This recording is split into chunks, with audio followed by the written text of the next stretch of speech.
The 76ers have ruled out Joel Embiid for Game 2 tonight against the New York Knicks due to ankle and hip injuries. That is according to Shams Charania. And man, this is a huge blow for the Sixers as they are coming out of a complete blowout loss to the Knicks in Game 1. Let's go ahead and take a look at these Game 2 games tonight. 7 p.m. Sixers trying to come back and even this series without their big man Joel Embiid.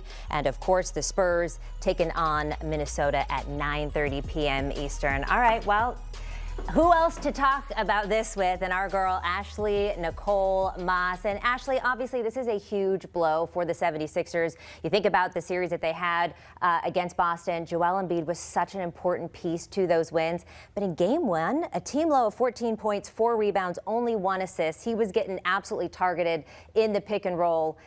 Are you that worried about this as a Sixers fan? Just put the hat on the other head now. No, absolutely. I think the biggest thing about this particular series versus the Boston series was that you were concerned about Joel Embiid's longevity. Could he face the physicality of this series? Would he be healthy enough to see the series completely through, regardless of how long it lasted, whether 5 games, 6 games, or 7 games?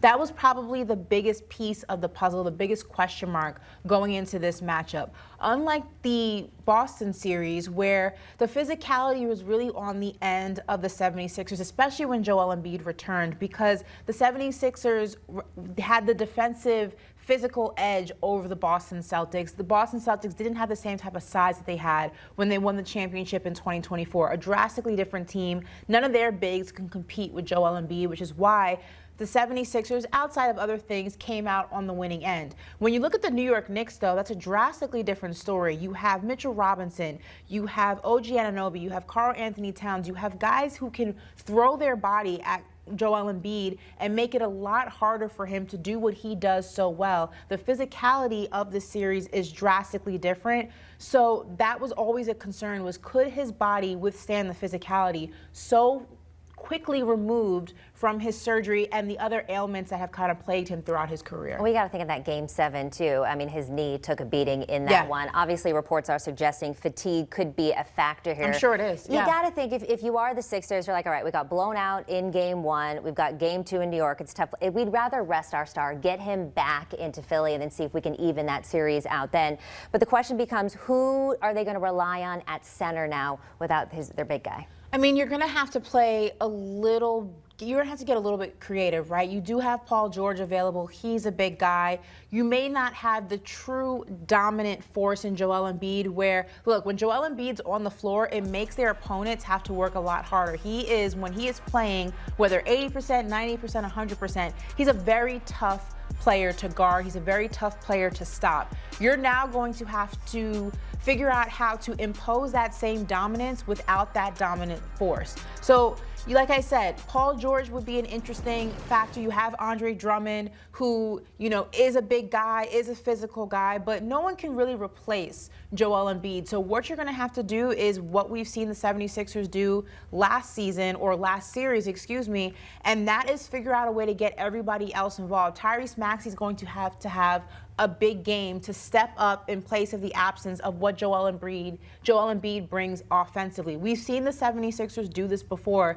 It's not a death sentence, but I will say that Joel Embiid not being able to play definitely changes the landscape of this particular game. It's a physical force. It's a dominating force that now the New York Knicks don't have to account for. Well, but sometimes the devil that you do know, right, is better than the devil that you don't know. They did such a good job of bottling him up in Game 1. Now things shift around a little bit. From the New York perspective, what do you think they're going to bring tonight? I think New York is absolutely going to impose their dominance, impose their size. Knowing Joel Embiid is no longer on the floor and you don't have to worry about him, you're now going to figure out a way to attack the other players on the floor with your dominance, with your size, because you know they can't meet you where you're at. Obviously, again, you have Paul George, you have Andre Drummond, but Joel Embiid, we say it time and time again, is you can't stop him, you just hope to contain him. And now that's one less problem for the New York Knicks to have to worry about. The Knicks have size, they play defense, and when they play defense well for all 4 quarters, they're extremely physical, it's extremely suffocating.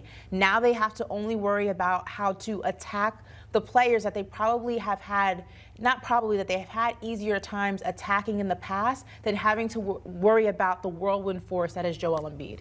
Well, we've seen some line movement. The market obviously responding to this. A lot of respect for Joel Embiid. It went from 7.5, the Knicks were favored there, to 10.5. So 3 full points here. We did see a blowout in game 1. Do you think we see another blowout tonight? You know what? I'm not going to underestimate the opponent. I'm not going to say that Nick Nurse is not a great adjuster. Like I said, you don't win a championship by not being able to adjust. I think that this changes the game, though. I think now the physical aspect of this game, whereas before it was slightly more even because Joel Embiid on the floor changes things drastically from a physical standpoint, from a defensive standpoint, I do think now the defensive edge lies solely in the New York Knicks. So offensively, the 76ers are going to have to do what they normally do and then some to account for that. So because of that, whereas the offensive end of the New York Knicks is also there, you put that in combination with the defense they can bring that I think the 76ers are going to struggle with.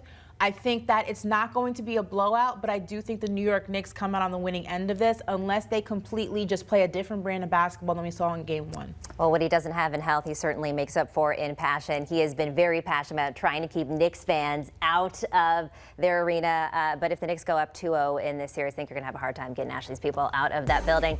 Big thanks to our girl Ash. Here's one more look at the playoff slate for tonight. And as you see, some line movement there. Knicks now laying 10.5 with that news about Joel Embiid. They, of course, lead the series 1-0 so far, looking to go up 2 games in the Timberwolves and the Spurs. Spurs laying 9.5 despite being down in the series. Jaylen Brown for Giannis? This trade? Why not? Maybe Katie Mox, Ashley Nicole Moss, they have something to say about this. Ladies, it looks good on the graphic. You got the green going, but there's some implications if this happens. Yeah. Well, first of all, good to see you, sister. That was amazing. Now we're with Ashley Nicole Moss. You're wearing the green, actually. That was not on purpose. I tried not to wear black today, as I normally do. Well, okay. So. Well, it's not a funeral because your Knicks are up in this Good one. point. I have dressed for, I don't know what I've dressed for. Let's start with the 5 NBA superstars that could be on the move this season. Let's start with the most obvious one that we just talked about. The Greek freak in Giannis. What a turbulent year he has had in Milwaukee. His unhappiness has been well documented. Do you like the Celtics? I like the Celtics. We spoke about this yesterday. I said on paper it makes sense. Now, sometimes things on paper don't always make sense in real life. They don't always translate to the game. But I have a better destination for Giannis. It's a lot warmer than Boston. Which he wants. He wants. He did also say he wants to be on the East Coast because it's an easier flight or easier travel just in general to Greece, where he is from. And because of that, 305, Miami, you should enjoy this. I think Giannis to the Miami Heat makes the most sense. Now, this was a conversation that we feel like we've been having over and over and over again. It was a conversation we were having close to the trade deadline. It did not happen, but to Miami's credit, it was probably best that it did not happen at the trade deadline because they would have had to put together a rush package much less exciting than a package that they could have created in the offseason. So this is what a potential trade could look like. It's going to require a bunch of pieces, but pieces that the Miami Heat, I feel like, would be okay moving, including Tyler Hero, who reportedly is unhappy in Miami and could be on the move. That's what some of the reports have said since the Miami Heat were eliminated from the playoffs. And Tyler Hero has been a conversation piece, a trade piece in potentially getting Giannis, I feel like, for years. And he's from Milwaukee. I was going to say, go home. He's going home. Granted, Miami, Milwaukee, 2 different places. But I do like the defensive aspect of having Bam and Giannis play together. Now, offensively, I would be a little bit cautious of what that would look like, but luckily for Miami, if they're able to retain guys like Norman Powell and some of the other guys they have on their roster, they do have a cast of shooters. But I do think that defensively, it would just be a really nice fit. It would be a really interesting fit. Heat culture has really been just rooted in the fact of playing hard, playing tough, and that's what Giannis brings. But it's going to be a hefty package. We're talking about Giannis. We're talking about a future Hall of Famer, multiple players, and some draft picks. Well, if Giannis does go to the Heat, then maybe the fans will show up on time for those games. Doubt it. Notoriously late. I love that move for him. But Ash, another superstar that's creating some buzz this offseason, Kawhi Leonard. I've seen some reports that are linking him to Houston. I got to say, I like who you linked him to. I'm sure you do like who I linked him to. But the Clippers have said they want to win with him. So what will it take to get him to move? I think, though, that may have been the case prior to the movement of James Harden and Darius Garland. It is very clear that the Los Angeles Clippers are trying to go younger, which is why one of the reasons why James Harden ultimately was moved to Cleveland.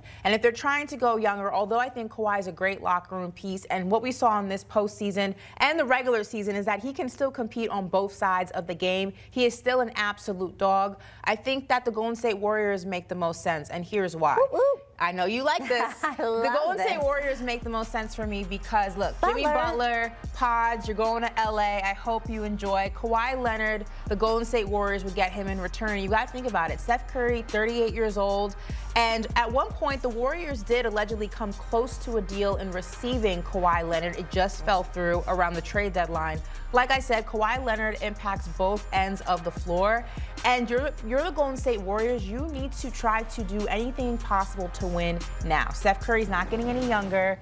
More than likely, this contract in Golden State will be his last. We don't know what's going on with Steve Kerr. I have a belief that if Steve Kerr's coming back, but you need to give him another superstar to play with.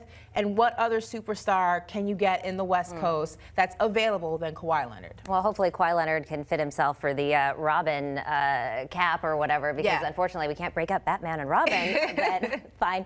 I will say Leonard entering final year, 3-year, $149.5 million extension. He just signed back in 2024. The maximum the Clippers could offer is about $126. So hopefully the Warriors can come up with something more there. Ja Morant's sister is another name that is circling around with these trade talks between the injuries, the suspensions, and Memphis looking to reset here. It could be a massive summer for Memphis. Where do you see Ja ending up? So Ja is interesting, right? Because Ja is still so young. I think just all the turmoil in